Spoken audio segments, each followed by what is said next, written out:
I want you to hit me as hard as you can. Ben. We're doing okay. We're doing okay. You know, we're mainly feeling fortunate that we like our home and we like each other. Yeah, it helps, doesn't it? It's a Yeah, big deal. It's a big yeah. deal, man. It's not. How you doing? The same. Yeah, like my wife's works from home. My son's in a visual effects school, so he's working from home. Oh, cool. Yeah, so it's we're managing okay, Yeah, it's like we're getting by. But yeah. How often do those posters change behind you, or have they been like that forever? honestly, here's the problem. I'm working from my home, and this is our office, which is Yeah. actually boxes and boxes of crap. And so nothing changes in this room Right. until I Right. can actually get in here and make the. Right now, I figured that was good, and I have Chucky over here. I think it's a good combination you got going. You like Fight it? Club was one of the films that really did make me want to be a filmmaker. So I feel like this is relevant to this conversation. Really? Okay. Well, like let's start with that. That's interesting. But why was it Fight Club? How did that affect you? So my first job was at a mom and pop video store when I was 14. Sorry, and No problem. it was actually illegal for me to be working there at that age, and so they essentially paid me by allowing me to take home as many movies as I wanted, and so that became my film school. And so at the time when I was 14, it was 1999, one of the best years ever for film, and Fight Club came out.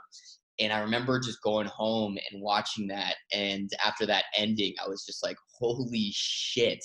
And I just fully kind of started to grasp, like, oh, you can really kind of take huge swings and experiment with film.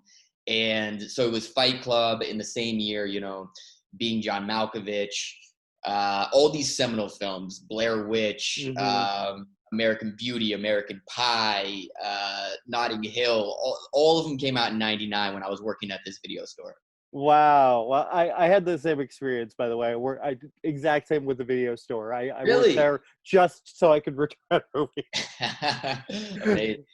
So, well, okay, let's talk about this. The rental. Um, I love this film.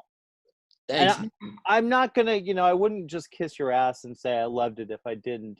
I love this movie, and I I've watched it appreciate that. That twice. means a lot. Well, here's the thing. What I found was interesting. When you were going into it, there's a very delicate balance of how you tell the story. And I don't want to give too much away, obviously, in the interview.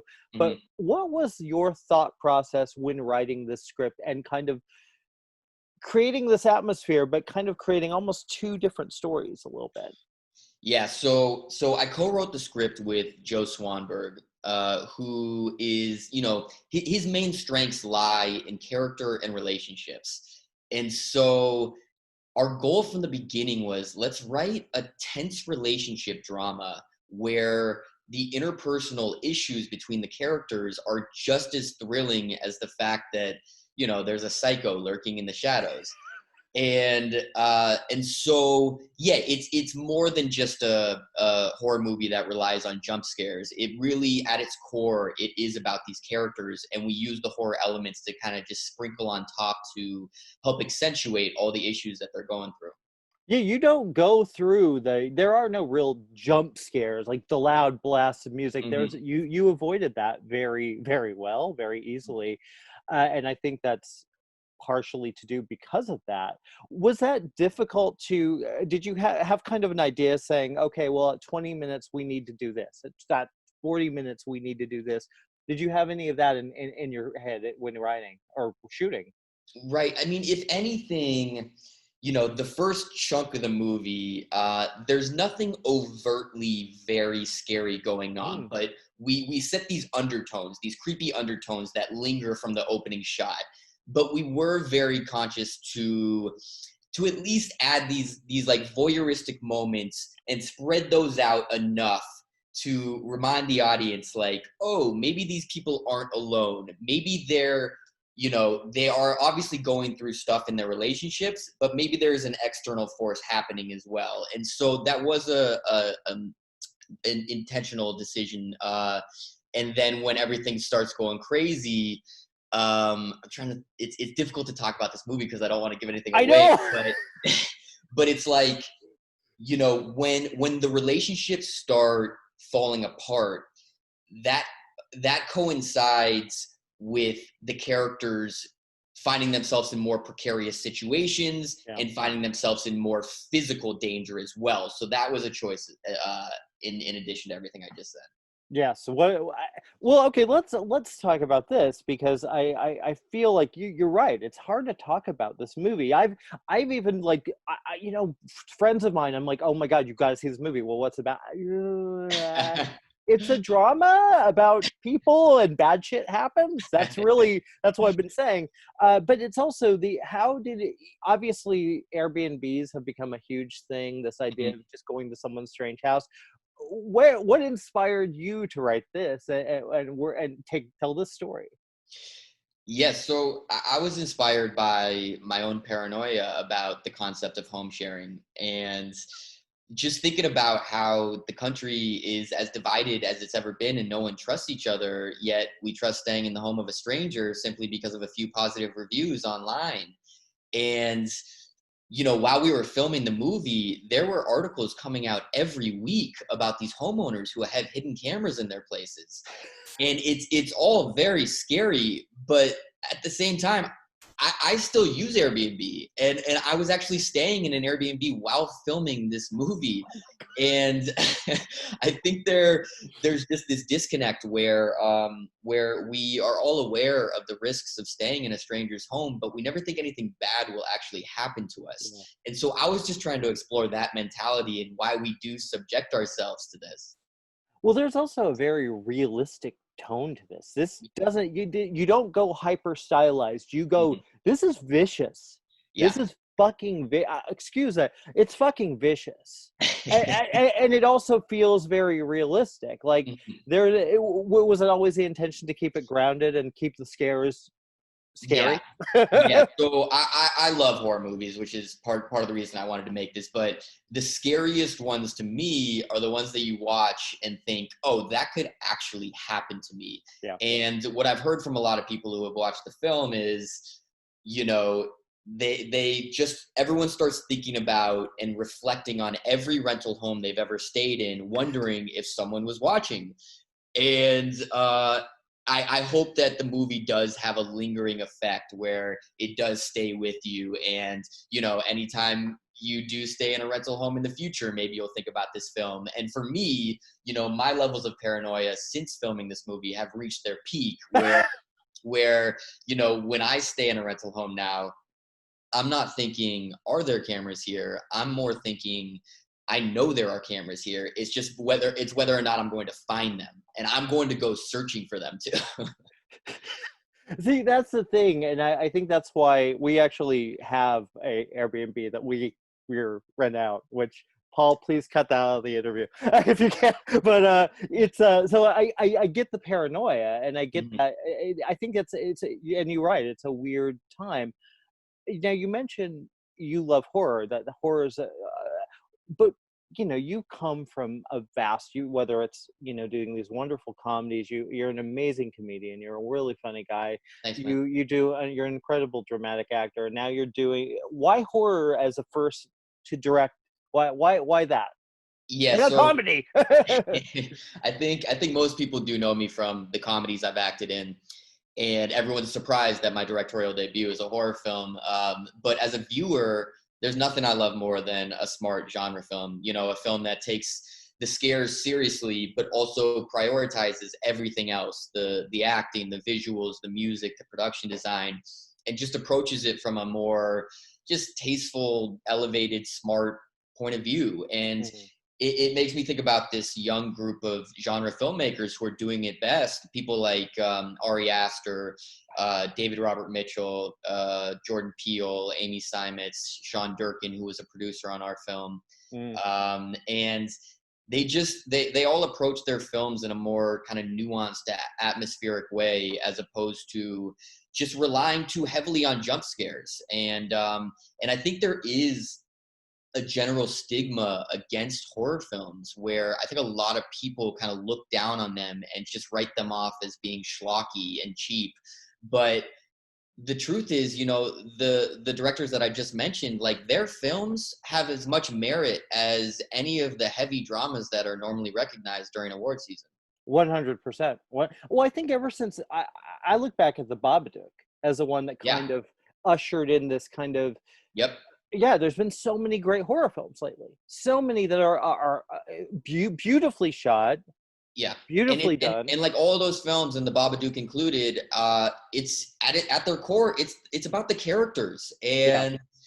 And yes, they happen to be scary, but these are characters that are relatable and you can latch onto. And there's these bigger themes, like in the Babadook, it was like this big metaphor about just someone dealing with loss and depression, and Yeah. they did it in a really smart way. I 100% agree. It's one of my favorite films of the past few years. Just Yeah. an amazing movie. One other thing I want to talk a little bit about is that you deal with, not only are you dealing with relationship dramas, that Mhm. these two couples, two of them brothers. You're also dealing with a few very relatable storylines with, you know, when Sheila applies, they Yeah. turn her down. There's a little bit of racism, but it's Yeah. not, that's a tricky thing to write into a film without being heavy-handed. How did you approach that?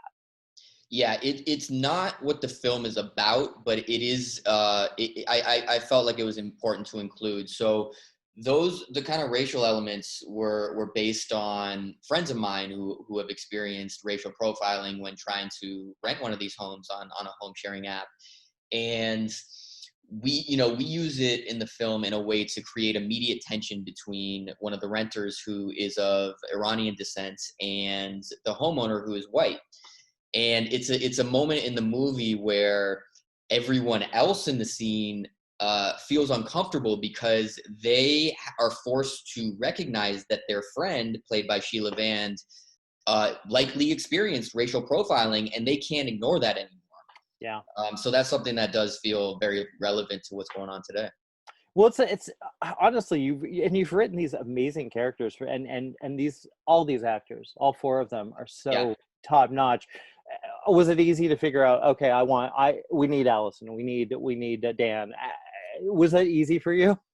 You know, I went about the whole process in somewhat of a backwards, naive way where once Joe and I wrote the script, before taking it out to producers or financiers or anything, I reached out to all of the actors myself. And because I was like, I know that these people are the best people for these roles. And I don't want anyone telling me, like, you need to cast so and so because they have massive foreign value or something like that. Yeah. I was like, I want to get my group together and take out this package. And if people don't want to make that movie, then that's okay. But this is the movie that I want to make. And so Alison was, obviously I know Alison very well. She was the only person I knew before this whole process. And the truth is, so I actually wasn't originally intending on directing the movie. I was going to act in it. I was going to play the role of Josh that ultimately went to Jeremy Allen White. And as much as I wanted Alison in it with me, we would have been playing characters where she would have been my sister-in-law, and that felt a little weird. So I when don't know why. when I decided to not act in it because I wanted to just focus on directing and my responsibilities behind the camera, obviously Alison was the first person I went to, and I'm so Yeah. glad it worked out that way because I've always known that she was incredibly talented, but I got to see her on like a new level and just realize just how unique and special she is as an actor. And so she made my job really easy. And so did everyone else. I mean, with my DP, we planned out a lot of longer takes where these scenes almost play out like a play, where it's these wider angles where everyone's in the scene at the same time. And so if we had one weak link, it wouldn't have worked. We would have had to chop it up. Yeah. But everyone was so locked in and so good. And who can I talk about? I mean, Dan Stevens. I think Dan, the projects that I like him in the most are actually the genre projects, like The Guest and his TV show Legion. And as great as he is in those projects, he's playing characters that are slightly heightened. So I was excited to see him in a role that felt a little more grounded and human. And I think Dan's one of his biggest skills is he's really great at playing these slightly villainous characters, where some actors play villains and you immediately turn on them. You're like, I don't like you. But with Dan, he's having so much fun playing the villain. Like, he really relishes in it that you can't help but get caught up in it. And you're like sort of rooting for him, even when he's making unethical decisions. So I think that's a really impressive thing that he's able to pull off. Quickly, I'll talk about the other two. Okay. Jeremy Allen White, who is mainly known for Shameless. And I've just admired him from afar for a long time. He has this very raw, unpredictable energy, but at the same time, it's just so grounded. And he really is one of the most naturally talented actors I've ever seen. And every day he was on set, all of us behind the camera would just look at each other and be like, why is he not the biggest star in the world? And so I'm excited for people to see him in this role and to see where he goes. And then finally, Sheila Vand. People mostly know her from A Girl Walks Home Alone at Night, where she plays a vampire, and she's incredible. But when you're playing a vampire, you don't get to emote very much. And so the project that I saw her in that made me realize she was perfect for my movie is this smaller film called We the Animals. And she has a smaller part in that film, but in a really kind of finite amount of time, she's able to show her whole range, where Sheila has such like an inner power and strength to her, but then, you know, at any moment she can just crumble and be so vulnerable. And she really kind of puts that on display in our movie too. Yeah, well, dude, I got to tell you, I'll just, for a last question, just what's up next for you after this, after a big undertaking like this?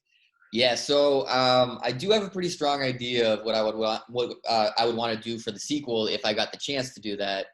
Please. But it, also during the quarantine, Alison and I wrote a new script. It's actually a romantic comedy, and we did it for a couple reasons. We love the genre. But also we were looking at kind of the landscape of romantic comedies over the past decade or so. And we just started to realize, like, the bar has been set pretty low, where they have a tendency to have this like overly bright aesthetic, kind of like me right now. But and then also I like it. It looks good on you. And then also, like, the story and the characters are generally pretty silly and over the top. And so we started looking at some of the classics, like When Harry Met Sally, Sleepless in Seattle, My Best Friend's Wedding, Pretty Woman. And they're all very grounded, and the acting is actually really great. And then also they're shot like dramas, like they look good. And so we just started to wonder, like, why people don't approach romantic comedies from that kind of smarter point of view. And so that's what we try to do. And so that's something that I will hopefully direct, and that she'll hopefully be able to act in. Well, dude, I gotta tell you, you know, I love your comedy. You know, I love you as an actor, and you've made one of the best goddamn horror films of the year. I mean, it's honestly stunning.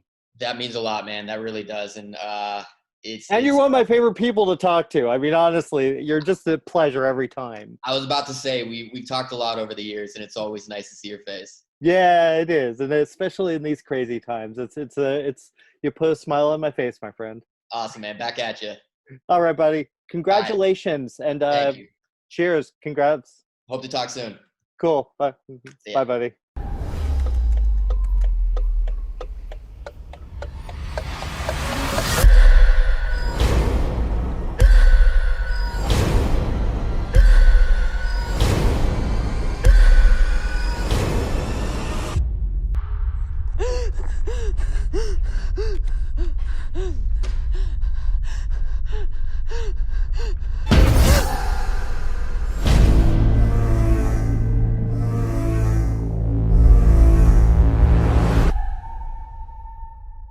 Doing today? I'm pretty good. Okay, you know. Good. Well, I was just watching you in Snowpiercer. I'm happy to see you're in that. Thank you. Well, I guess let's start off.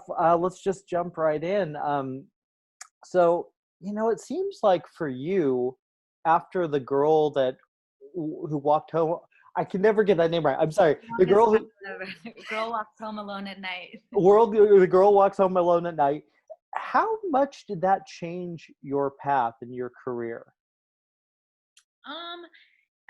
Well, I had been kind of at it for a while before that, so I Mhm. felt like definitely like a great kind of propeller on the journey, but I do feel like my whole career has been pretty varied, and I try to keep a balance between, what I got to do to pay the bills and what I got to do to pay my soul. But what was great about A Girl Walks Home Alone at Night is that it is exactly the kind of work I want to be doing, much more boundary pushing, sort of out of the box kind of work, genre defying sort of type of stuff. So it opened the door to more of that kind of work, which is really great because that's the stuff I'm always seeking out. It opened the door certainly to a lot more indie movies, and I feel like it was great. It's so hard to make not only a good movie, but one that you're able to get enough eyes on, that you're, especially in the independent movie world, and that one really broke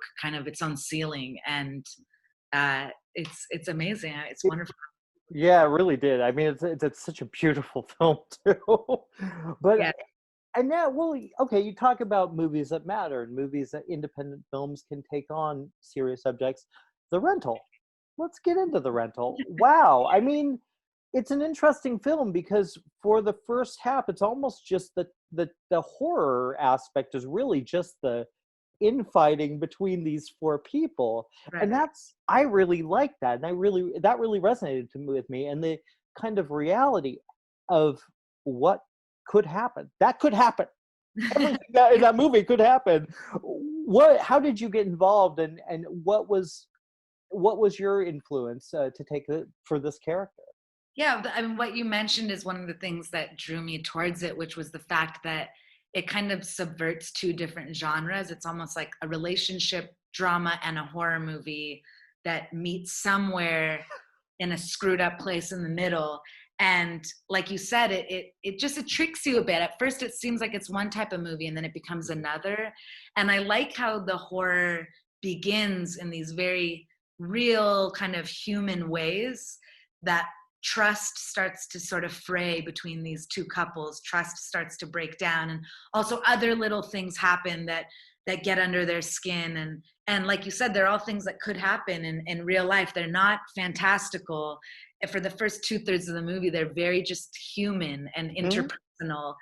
And so I like that. I felt like I hadn't seen that many horror movies that spend just as much time on character and relationships as they do on the horror elements. And I knew that was important to Dave too. So to create a movie that feels one way before it subverts itself and becomes another thing. How is Dave working? He's such a funny guy. He's such a charming off. I've had the pleasure of interviewing him. He's just a great guy. How is he as a director?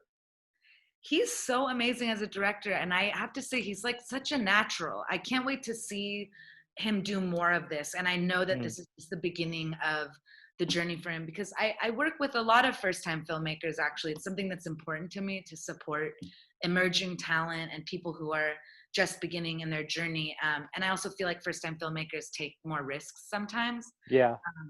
But it doesn't.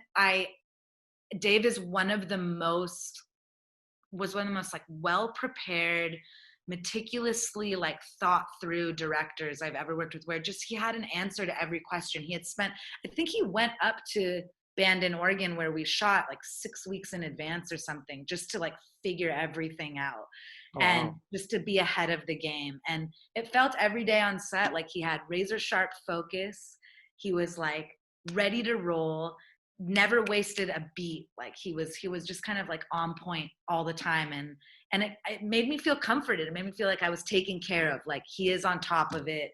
He's kind of thought about things a couple steps ahead of me. And that's not easy to do as a director when you have that many things on your plate, Yeah. So he was great. And I think part of that is also because of the fact that he put in the work to get an exceptional crew and a really great cast. Like he didn't just, take the most famous people or the most like, he vetted everybody that he hired. He really made sure that like people liked working with you, and you're a down-to-earth person, and those things like translate through, that Yeah. translate through the experience and in the movie. Well, I also feel like there's how much of the character, because what I really did appreciate was she is, she applies for that the room, and they're like, so no, we don't want you. That Yeah. there's a little obviously racism mentioned in it. How was that always in the script, or did that come from you? That was always in the script, and it was another thing that excited me about the script and the character was that, even though Dave and he co-wrote it with Joe Swanberger, two white guys, like I appreciated that they could see that that's a thing that happens and that they incorporated that into the story, because it is a very real thing, that type of discrimination, and discrimination isn't always as black and white as it seems. It isn't always extreme, although when it is, it's just brutal. But there's this spectrum of ways people can be racist, people can be prejudiced. And so I was very happy that they put that into the movie, and that my character decides to stand up against it. It was great to portray that and to represent like an Iranian American girl, Persian girl who has that kind of strength, because it's what you have. Most of us do, and it's what you have to have sometimes in those situations. Yeah, you handle it well. It's like I'm like, yeah, you go, girl. They also do such a good job of making it like ride that very thin line of like, was that racist? Was that sexist? Was that classist? Like, it which adds, I think, to that horror element of like the trust breaking down slowly, like when the characters begin to sort of doubt themselves and doubt each other is where the first few seeds of the horror kind of getting planted. Yeah. I'd say I love that kind of stuff, and I remember one of my favorite horror films is The Strangers, which opens with two people basically fighting each other, a relationship ending, and that's why I felt like this was a little more of a unique idea and a unique way to tell the story because of all the little. Yeah, and I love that. It made it much more real. So when the horror kicks in, oh my God, it kicks in. Exactly, yeah. But the hope is that once it does, like you've learned enough about these people that you're actually invested in them. Yeah. And because the more you care about someone, the more scary it is when they're in danger, right? Absolutely. Well, you would think with most. You would think. So you shot this on location, and you said Portland? In Bandon, Oregon. It's right on the coast. A little bit of it was shot in Portland towards the end of our shoot, but most of it was in Bandon, Oregon, which is this really sweet small town, like right on the ocean, and it's just beautiful up there. It's very peaceful and quiet. There's only like a few restaurants and shops in the downtown area, so we became like kind of local celebrities very quickly, especially Dave and Jeremy too. Jeremy Allen White, big hit, big fan base. That's awesome. Really sweet. It was nice to be somewhere where people were excited to have us there, and we kind of very quickly, by the end of the first week, we were like all locals and regulars at all of the places, and everybody knew us, we knew them. So it felt kind of like, I don't know, like familial in that way. Oh, nice. Now, I'm going to jump in a little bit because, as I mentioned, I was watching Snowpiercer, which I'm so blown away by the level of cast that you have on this show. It's crazy. So many. Wow. Wow. And it's so talk about this character. I mean, obviously, you're jumping from a film that deals with racism and deals with relationships falling apart. Well, you got a lot of classism in this going on here. Yeah. Talk about your character and how does she fit into the world of Snowpiercer? Yeah, my character Zara started in the back of the train, which is where the poorest people are sort of shoved and forced to live in the worst conditions on the train. They're given like rats and cockroaches to eat, and it's freezing back there, and there's no windows. And then up in the first and second class of the train, the richer people live, and they have all of the luxury and the amenities. And what's cool about Zara is she actually when she came on the train, she started in the tail of the train, but she got the opportunity to move up to third class, and she took that opportunity and she left, and it becomes kind of controversial in the show. Like, there's a lot of people in the tail, including my husband, Andre Layton, who David Diggs plays, who kind of think that like my character betrayed them by leaving this kind of lower class situation. But for her, she's a survivor. She's trying to survive. She's trying to, I think, create a life worth living for herself. And is that selfish? Is it,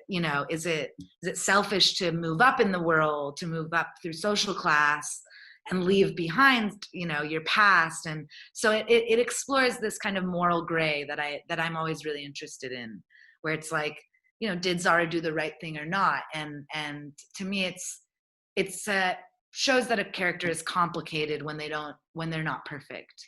Well, yeah, I mean, human beings in general, we aren't perfect, and we always struggle, I think, with a moral, should we do this, should we do that? And I think that's what I'm finding about the show is quite interesting, that there is a level with these characters, and especially with your relationship with David, it's a really fascinating one to watch. What's it like working with him? He just seems like the greatest guy. He's such a talented guy.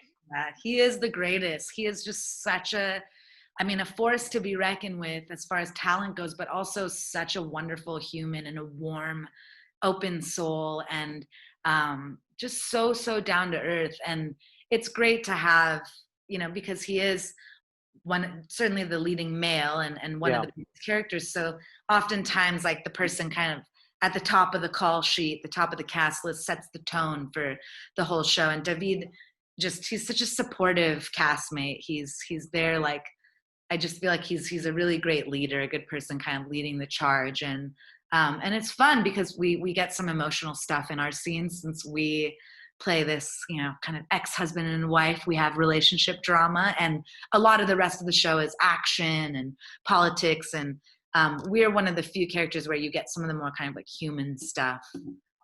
So it's fun. I love acting with him. Do it all day. Yeah, there's that ensemble is insane. There's so many wonderful actors in that show. And Whitney Horton is our casting director, who I have to shout out, because she put us all together and brought us together for this job. And it's just been one of the most rewarding parts of it, is working with these actors who I admire. And they, we're all in Vancouver for 6 months out of the year, and we become like family.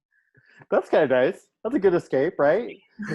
It is a good escape, yeah, but it gets lonely being far from home too. So it helps a lot to like your cast. Like when you're working remotely, sometimes like your cast becomes your best friends, and if you don't get along, then you're in for trouble. It could be complicated, right? Yeah, I'm very grateful that there's so much love amongst us. Well, I love the fact that you kind of, a lot of people kind of shy away from genre, but I think genre has become, in a way, there's a lot of great examples of great genre lately. The Rental, I think, is one of the, I would consider that a good example. Do you like genre? Is it something that you connect with as an actor, or is it just something, or is it, or do you like to watch it? What is your relation? Genre. I'm like obsessed with genre. It's my favorite stuff, because I just like, I like to escape, and I like movies for that. That's how movies bring me comfort, is like when I feel like I get to like peek in. I mean, there's a lot of hyper realist, totally naturalism stuff I love too, of course. Yeah. But there's something just extra special that I feel when, just warm, fuzzy feelings inside, when I feel like my imagination gets worked in a certain way, when I feel like I get to like when we're little kids, like so much of our lives are filled with magic and wonder. Like we're just taking it all in for the first time. And I feel like when we get older, we lose some of that sense of wonder, like everything, or at least I became a salty old man very young. And so for me, genre movies are like, it's like toys for adults or something. I think maybe maybe the time person, yeah. But so yeah, it's a great way to go to another world, and I love it as an actor too, because you get to transport all the more. You get to kind of disappear into another world with genre stuff. I love that it uses the imagination that way. Well, I know we got to cut out. I'm assuming that. Yeah, But sorry about wow, what a pleasure to talk to you. You're amazing. Thank you. You too. I get nervous sometimes with these things, but you make Yay! It's weird, right? it can be, yeah. So thank you for being chill.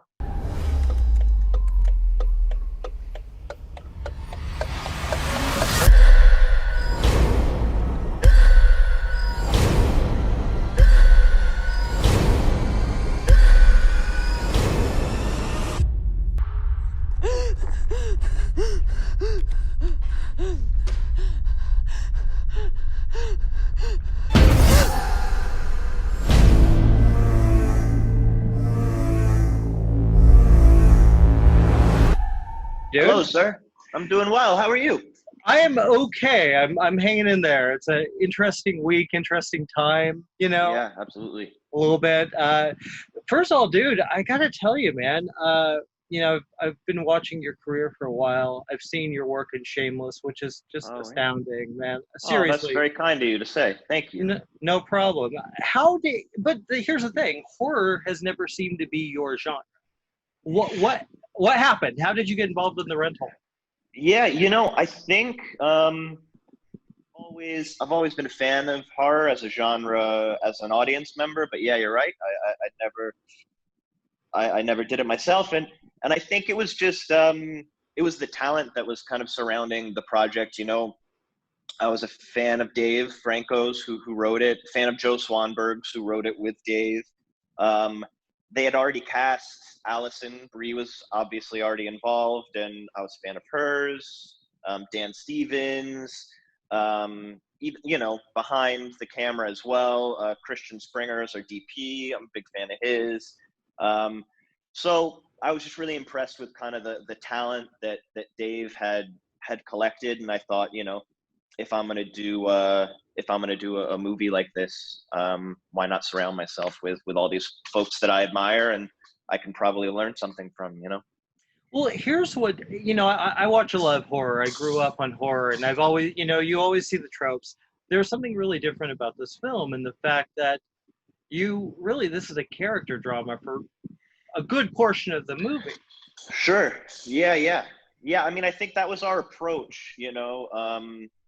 I think Dave kind of wanted as much of the movie to feel like that as possible, and that was certainly our approach as the actors was to kind of just focus on the relationships between the partners, between Josh and Mina and Michelle and Charlie, and then also I think one of the more interesting relationships to kind of explore was the relationship, for me, was the relationship between brothers, between Josh and Charlie, and kind of trying to figure out their history, because, obviously they kind of ended up very different people.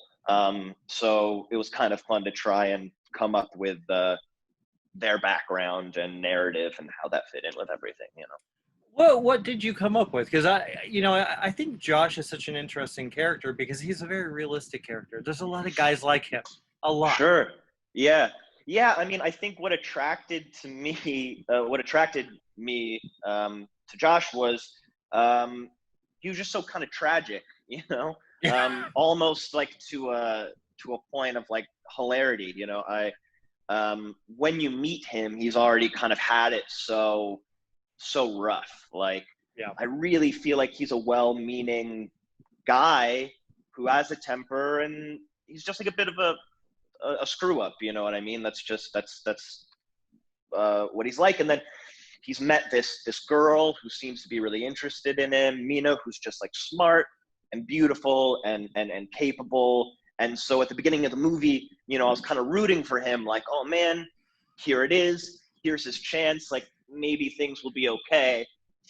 And then of course, just like thing after thing after thing happened to the point in which by the end of the movie, I was like applauding Josh's kind of demise. I was like, just take him out of his misery. He's had enough. You know what I mean? Well, I think that's true for everyone in this film, because Sure. It doesn't approach the characters as, oh, well, we have the smart one, we have the jock, and a lot of horror tends to do that. There's a very well-balanced moral ambiguity through all these characters. Yeah. I mean, I think one of the major themes of the movie is trust. You know, I know that's a reason, one of the main reasons why Dave kind of decided to focus the script on Airbnb in the first place, or rentals, because in our day-to-day lives, generally we don't trust strangers very much, but we do trust them to stay in their home, and hope that nothing will happen. So there's that aspect of trust. And then I think the kind of also scary part of this movie is, these are two partners going away for a weekend and two brothers who should all have a certain amount of like understanding and trust for one another. I mean, they should all be very close. And then you kind of start to realize it's built on nothing. There is no trust. And, even if there was no larger menacing figure in this movie, it's already kind of scary. These relationships are already just kind of like scary to me anyway, when I was reading it. Well, I think that's true. I think some of the best horror movies are from that. You look at movies like Hereditary or The Strangers, there's issues there. And that and that's why I think this film is so grounded too. And you're like, okay, by the end of it, I was like, well, this is terrifying. This could happen. Yeah. I think there's something, I think that was another thing that attracted me to this sort of brand of horror, was it seemed like it was, I don't know about plausible, but certainly like the beginning of the movie is fitted on a plausible idea, that you're being watched, that there's someone watching you, and you're unaware. That's a real fear, especially when staying in other people's homes. So I think, there's a horror there that is grounded in something very real, and I'm sure that any audience member can recognize that fear. Absolutely. Now, when I was talking to Dave about this, and I've had the pleasure of talking to Dave a few times. He had a lot of nice things to say about you, like just a very incredibly talented, blah, blah, blah. And I tend to agree with him, but how was it working with him? Oh, you're welcome. How was it working with him and finding that kind of bond between actor-director? Yeah, it was pretty immediate. I mean, Dave, you've gotten to talk to him a couple times, is one of the kindest people I've ever met, like, first of all. Absolutely. Which is great when you're being approached by someone like that to do a project with them, So he had reached out to me, and we'd met a couple times, and to talk about the movie before we went off to do it. And the first thing that struck me was just how genuine and kind he was, and the second thing was how intelligent he was. I mean, the sort of like the comps he was referring to in his film taste and stuff like that, it was just so kind of impressive. And I think we really like lined up in our tastes in a lot of ways. And we built room for trust, I think, in our relationship really early on. And I think also the fact that, he's an actor and a really good actor, you feel very safe, when you're on set with him as a director. You feel like he won't let you do anything too ridiculous. Like, it's a safe space. You can fall on your face, and because he's an actor and he's been in positions like that, that it's not going to end up in the movie. You're going to be taken care of, and he's going to cut it together in a really a nice way. But yeah, I can't say enough nice stuff about the guy. He's a gem for sure. Now, it seems like just a perfect ensemble of actors and filmmakers to do a film like this. It seems like there's a lot of trust in the ironically, in the making of a movie about trust. Sure. Yeah, 100%. I mean, everybody got along really quickly. Like I said before, it's a small movie, small crew, very small cast. It was really the four of us. Toby Huss, who's amazing in the movie, was around, but only like for a couple days here and there. So really, it was like a month or more like 6 weeks, and the four of us actors really with each other all day, every day, even on the weekends. We were in this small town called Bandon, Oregon, which is very, very beautiful. It's where we shot the movie, but it was so small, there really wasn't very much to do. So we all just spent our time together, which was really lovely, and we all got along really well. Nice. Now, Yeah. I've got to ask, with having all those years with Shameless and spending that time with that character and really getting to know him, do you miss that kind of playing that one character and continuing on and exploring it? Are you kind of enjoying kind of going out there and doing other things right now? I think I'm enjoying doing other things when I can.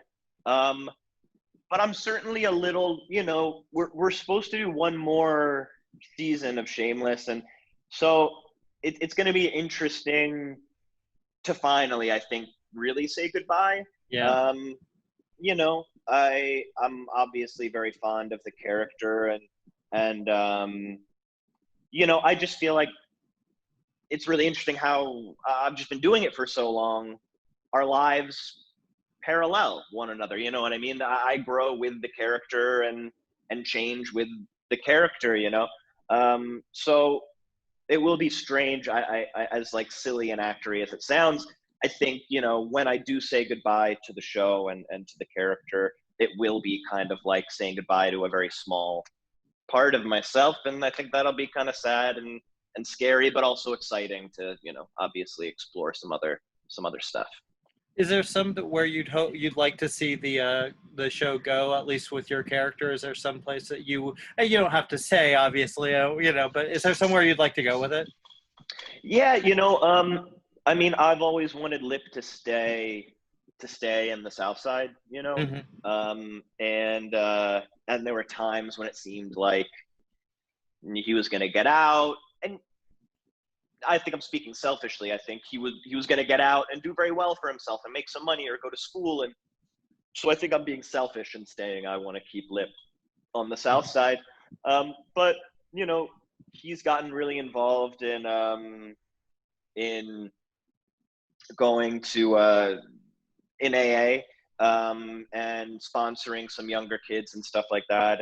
And so anyway, I think I'd like to see Lip kind of stay in the South Side and sort of just pay it forward and help kids like he's been doing with his siblings kind of his whole life, Nice. Well, what else is next for you? We've just got a minute or so. What's coming up for you after this? I mean, it's the last season, so we were supposed to start our last season mid-March. And obviously, that didn't happen. Stuff happened, yeah. yeah, some stuff happened. So that's really it. I mean, I think like everything in the industry is they're trying to figure out what can go and where it can go. We shoot the majority of the show here in Los Angeles, and it's kind of a crazy time here in Los Angeles as well as a lot of the country right now. So we're trying to figure out when we can go back and do that, and then we'll see. I think there's a lot of question marks still, but I know that we will do our last season at some point, which I'm looking forward to getting back to work for sure. I'm sure, man. And thank you for taking the time out. I honestly think this is going to get a lot of eyes on you. I think this movie is really so far one of my favorite films of the year. Honestly. Oh man, that's really, really kind. Thank you so much for saying that. And Dave must be. I hope you told Dave. I'm sure he's so happy to hear it. I did. I adore Dave. So I was like, I had to tell him. I'm like, oh, you're so good, man. I'm so proud of you. Well, man, cool. That's great. It was a real pleasure, and thank you. Actually, I had an eye injury, so sorry, I was a little dark. Don't worry. Yeah, I literally almost went blind in this. Oh man, I'm sorry. I'm okay. Scary, yeah. I'm okay now, good. but it was a little I guess I got I have a permanent scar, and I'm like, woo, awesome. Oh man. All right. Well, I'm glad you're okay. Thank you. I appreciate that. Yeah. Well, absolutely. Dude, congratulations on just on everything. You're a really nice guy. It was a pleasure talking to you. I appreciate it. Absolute pleasure speaking to you. Thanks so much, man. Hope to speak to you again soon.